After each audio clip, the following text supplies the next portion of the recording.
Ассаламағалейкум. Бүтін дүниедегі Шығыс Түркістаннан шығып жасап жатқан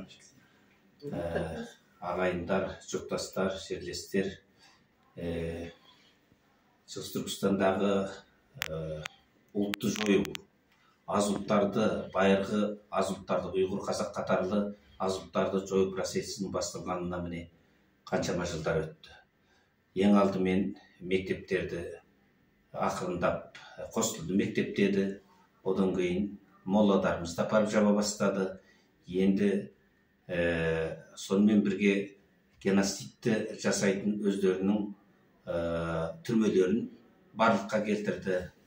Балалардың барлығын, ата-аналарды ішкі Қытайға қарай жіберіп, ішкі Қытайдағы Қытайларды сол Шығыс Түркістанға қарай жіберіп, әкесіз, анасыз балалар өсіп жатыр ол жерде, Қытай тілінде.